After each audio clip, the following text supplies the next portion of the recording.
नमस्कार, मैं doctor Girish Agrawal, chest physician Ramkrishna Care Hospital Raipur. आज मैं आपसे कोविड के बारे में ही बात करने जा रहा हूँ। आप सभी जानते हैं कि छत्तीसगढ़ में, रायपुर में कोविड के केसेस बहुत तेज़ी से बढ़ रहे हैं और एक ही अनुमान लगाया जा रहा है कि by the end of this month या first week of October approximately 10,000 cases per day के आसपास हमें छत्तीसगढ़ में मिलेंगे।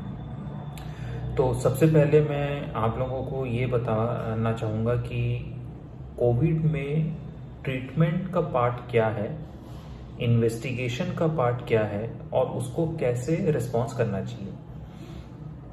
जब किसी को सर्दी खांसी बुखार कुछ हो रहा है तो सबसे पहले वो अपना ब्लड टेस्ट करा रहा है और सिटी स्कैन चेस्ट करा रहा है। और सिटी स्कैन चेस्ट में सिटी सीवियरिटी स्कोर किसी में 7 है, 9 है, 15 है, कोरेट सीन है, 5 है और वो बहुत ज़्यादा डर जा रहा है। जितना व्हाट्सएप में सिटी का लेवल चल रहा है और जो ब्लड इन्वेस्टिगेशन चल रहे हैं उससे किसी भी पैथोलॉजी में कोविड टेस्ट के नाम से पैकेज भी बना दिए हैं लोगों ने, जिसमें D dimer, LDH, ferritin, interleukin 6 ये सब करा रहे हैं। एक्चुअली इतनी सब की ज़रूरत नहीं होती है। कोविड को अगर मैं देखूं तो 2 हिस्से में बांट सकता हूं, शुरू के 7 से 8 दिन और उसके बाद नेक्स्ट 7 से 8 दिन। शुरुआत में जो 7 से 8 दिन होते हैं उसमें वायरस आपके शरीर में मल्टीप्लाई करता है और उसकी वजह से आपको फीवर आना या खांसी आना ये सब हो सकता है। नेक्स्ट 7 to 10 डेज जो होता है उसमें आपका बॉडी का इम्यून रिस्पॉन्स है जो बढ़ता है और वो वायरस को फाइट करने में हेल्प करता है। वायरस आपके शरीर में 7 से 10 दिन के बीच में एक्टिव रहता है, उसके बाद उसकी एक्टिविटी कम हो जाती है और bye the end of 14 days करीब करीब वायरस आपके शरीर से जा चुका रहता है। अब इन 3 चीज़ों को, फर्स्ट वीक जो कि आपका वायरस आपके शरीर में मल्टीप्लाई कर रहा है, सेकेंड वीक जहाँ पे आपका बॉडी का इम्यून रिस्पॉन्स आपको बढ़ा के दे रहा है और वायरस की एक्टिविटी जो कि by the end of second week लगभग खत्म हो जाती है। इन तीनों रिस्पॉन्स में, इन तीनों फेज में अगर हम देखेंगे तो फर्स्ट वीक में blood reports CT scan versus second week में blood report CT scan versus 14 दिन के बाद जब वायरस एक्टिविटी खत्म हो गई है तब ब्लड रिपोर्ट और सिटी स्कैन का क्या इंपॉर्टेंस है। शुरुआती दिनों में हमें ब्लड इन्वेस्टिगेशन के रूप में एक केवल नॉर्मल कंप्लीट ब्लड पिक्चर या कंप्लीट ब्लड काउंट चाहिए होती है। हमें डी डाइमर या इंटरल्यूकिन 6 या एलडीएच की जरूरत नहीं है। सिटी स्कैन की भी जरूरत हमें तब पड़ती है जब कोई मरीज का कोविड एंटीजन टेस्ट नेगेटिव है या आरटीपीसीआर नेगेटिव है, उसको सिम्टम्स है, तो हम सिटी स्कैन करा के ये देखना चाहते हैं कि क्या सिटी स्कैन में कोविड के निशान हैं। हालांकि ये भी फुल प्रूफ नहीं है। अगर कोविड के निशान सिटी स्कैन में मिलते हैं तो ये तो तय हो जाता है कि मरीज को कोविड है, लेकिन अगर सिटी स्कैन नॉर्मल है इसका मतलब ये नहीं कि कोविड नहीं है। अननेसेसरी सिटी स्कैन बार बार तीसरे दिन, 7वें दिन, 14वें दिन ना कराएं, उसका कोई वैल्यू नहीं है। क्योंकि मरीज का क्लिनिकल रिस्पॉन्स अगर अच्छा है और सिटी स्कैन में नहीं आ रहा है तो ट्रीटमेंट कुछ भी नहीं करना है। सिटी स्कैन में रिस्पॉन्स वैसे भी आने में बहुत समय लगता है। सिटी स्कैन को क्लियर होने में 4 से 6 हफ्ते तक लग सकते हैं, इसलिए रिपीट सिटी स्कैन का कोई इंपॉर्टेंस नहीं है अगर मरीज की कंडीशन में सुधार हो रहा है तो। अगर मरीज की कंडीशन में सुधार नहीं हो रहा है और उसका ऑक्सीजन का लेवल कम हो रहा है तब भी सिटी स्कैन का बहुत इंपॉर्टेंस नहीं है, क्योंकि हमें पता है कि अगर मरीज को ऑक्सीजन का लेवल बढ़ रहा है, ऑक्सीजन की रिक्वायरमेंट बढ़ रही है, लेवल कम हो रहा है तो उसका निमोनिया फैल रहा है और उसमें एडमिट करके दवा देने की जरूरत है। सिटी स्कैन का वहां पे बहुत ज्यादा इंपॉर्टेंस नहीं है। ब्लड इन्वेस्टिगेशन फर्स्ट वीक में, ये जितने भी ब्लड इन्वेस्टिगेशन मैंने आपको बोला, एलडीएच है, डी डाइमर है, फेरिटीन है, इंटरल्यूकिन 6 है, ये सब बॉडी का एक इन्फ्लेमेटरी मार्कर है। कहने का मतलब है वायरस आपके बॉडी में इन्फ्लेमेशन पैदा करता है और कितना इन्फ्लेमेशन है ये उसका मार्कर है। 7 डेज तक वायरस ये करता है। 7 डेज के बाद आपका शरीर खुद इम्यूनिटी डेवलप करने लगता है और उसमें इन्फ्लेमेशन बढ़ जाता है। जब वो आपकी इम्यूनिटी वायरस से फाइट करने लगती तो और उसमें इन्फ्लेमेटरी मार्कर बढ़ जाते हैं। तो बाय सेकेंड वीक अगेन अगर आपका इन्फ्लेमेटरी मार्कर्स लेवल बढ़ रहे हैं तो क्या उसे ट्रीट करना है? नहीं। बढ़ा हुआ डी डाइमर बीमारी नहीं है, बढ़ा हुआ इंटरल्यूकिन 6 बीमारी नहीं है अगर मरीज ठीक है तो। तो इसलिए ये बार बार अपना टेस्ट ले जाके लेबोरेटरी में ना कराएं। जिस प्रकार सिटी स्कैन है वैसे ही आपके ब्लड टेस्ट हैं। इनका कोरिलेशन पेशेंट की कंडीशन के साथ होता है, इनका कोरिलेशन इंडिविजुअली नहीं है और न ही हमें इसे बार बार कराने की आवश्यकता है। अगर पेशेंट घर पे है, अगर उसे ऑक्सीजन की ज़रूरत नहीं पड़ रही है, अगर उसे फीवर नहीं आ रहा है या बहुत लो ग्रेड फीवर है, तो इन सब टेस्ट के कोई वैल्यू नहीं है। आप अपना पैसा खर्च ना करें, वेस्ट है, आपके डर का सीधा सीधा दुरुपयोग है। जहां तक मैं ट्रीटमेंट की बात करूं, माइल्ड केसेस में कई सारे ट्रीटमेंट हम व्हाट्सएप में देखते आ रहे हैं। हाइड्रोक्सीक्लोरोक्विन लोग बहुत खा रहे हैं, एजिथ्रोमाइसिन जिसका मन हो वो खा रहा है। मान लो कि जैसे कि एक विटामिन की गोली खा लिया, कुछ भी फर्क नहीं पड़ता।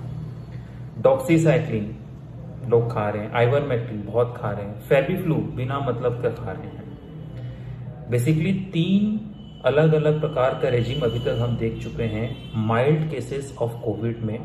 या तो आप हाइड्रोक्सीक्लोरोक्विन एजिथ्रोमाइसिन कॉम्बिनेशन देख चुके हैं, डॉक्सी आइवरमेक्टिन कॉम्बिनेशन देख चुके हैं, या फेबिफ्लू। जितनी रिपोर्ट्स अभी तक आई हैं उसमें हाइड्रोक्सीक्लोरोक्विन और एजिथ्रोमाइसिन का कोई भी रोल नहीं पाया गया है and it has been stopped. इसका प्रिस्क्रिप्शन बंद हो चुका है।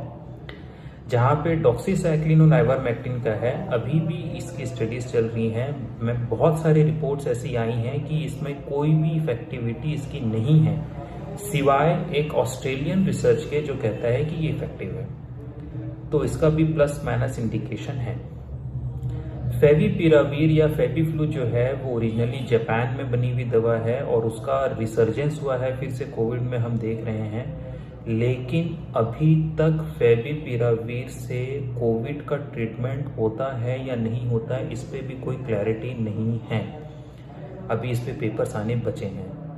तो एक कॉम्बिनेशन एजिथ्रोमाइसिन हाइड्रोक्सीक्लोरोक्विन आउट हो गया, डॉक्सी आइवरमेक्टिन सिर्फ एक कंट्री प्रिस्क्राइब कर रही है, फेविपिरावीर कई कंट्रीज में है लेकिन अभी भी इसमें क्लैरिटी नहीं है। मोटा सा कहने का मतलब ये है कि करीब करीब कोई भी दवा माइल्ड इन्फेक्शन के केसेस में इफेक्टिव अभी तक एस्टेब्लिश नहीं हुई है।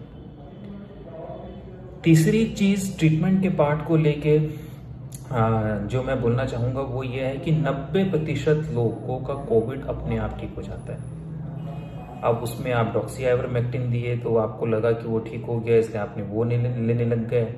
हाइड्रोक्सीक्लोरोक्विन एजिथ्रो दिया, आपको लगा उससे ठीक हो गया इसलिए वो लेने लग गए। फेविपिरावीर दिया, उससे लगा वो ठीक होने लग गया, उससे लग गए। तो ये सब एक भ्रम में, अभी तक इसमें कोई भी स्टैब्लिश साइंटिफिक डेटा नहीं है। मोटा सा मैं ये कह सकता हूँ कि माइल्ड केसेस को ट्रीटमेंट की जरूरत ही नहीं है।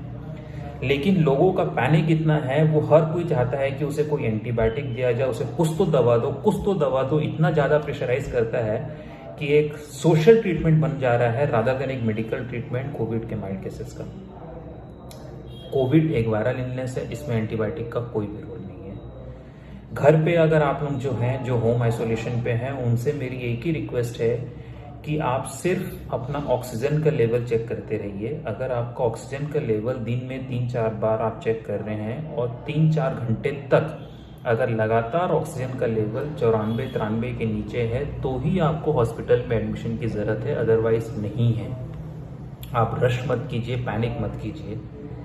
व्हाट्सएप में एक और बहुत सारी चीजें घूमते रहती है, रेमडेसिविर इंजेक्शन, और हर कोई उसको लगा रहा है। उसका फियर है या उसे लगता है कि ये दवा लगा लूंगा मैं ठीक हो जाऊंगा।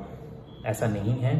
कोई भी इंजेक्टेबल थेरेपी जो कोविड में रिकमेंडेड है वो तभी है जब ऑक्सीजन का लेवल लगातार गिर रहा हो, 94 के नीचे अगर हो और आपको हॉस्पिटल में एडमिशन की जरूरत है, तभी। आंख बंद करके कोई भी इंजेक्शन नहीं लगाना है। तो मेरी आपसे रिक्वेस्ट है कि माइल्ड केसेस ऑफ कोविड में सिर्फ पेशेंस रखिए, फीवर के लिए क्रोसिन लीजिए, favipiravir, azithromycin hydroxychloroquine combination, Doxy ivermectin combination, किसी का कोई भी रोल एस्टेब्लिश नहीं है माइल्ड केसेस में। 90% ऑफ द केसेस अपने आप ठीक हो जाते हैं। जिनमें अपने आप ठीक नहीं होते उसमें अभी तक ये भी नहीं बताया गया कि फेविपिरावीर ले लोगे तो बढ़ेगा नहीं, ऐसा भी नहीं आया है।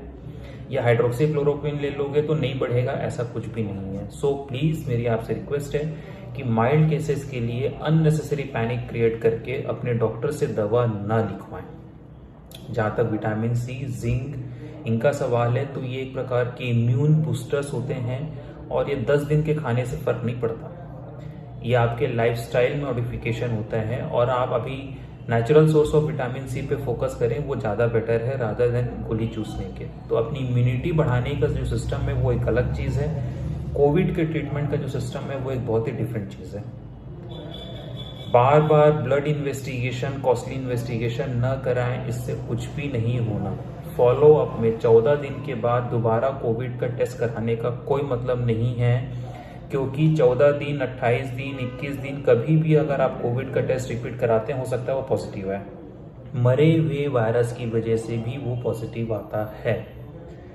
इन सारी चीज़ों में एक चीज़ ध्यान रखने की है कि ब्लड इन्वेस्टिगेशन, सीटी चेस्ट या कोविड का टेस्ट, इन तीनों का अपने आप में कोई औचित्य नहीं है जब तक आप पेशेंट की क्लिनिकल कंडीशन के साथ उसको कोरिलेट नहीं करते।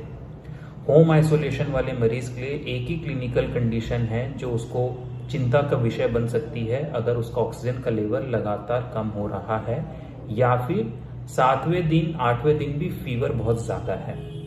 पैनिक ना करें, इन छोटी छोटी चीज़ों को ध्यान दीजिए। समझना बहुत ज़रूरी है कि कोविड में क्या होता है, मुझे क्या ट्रीटमेंट किस स्टेज में परस्यू करना चाहिए। Thank you.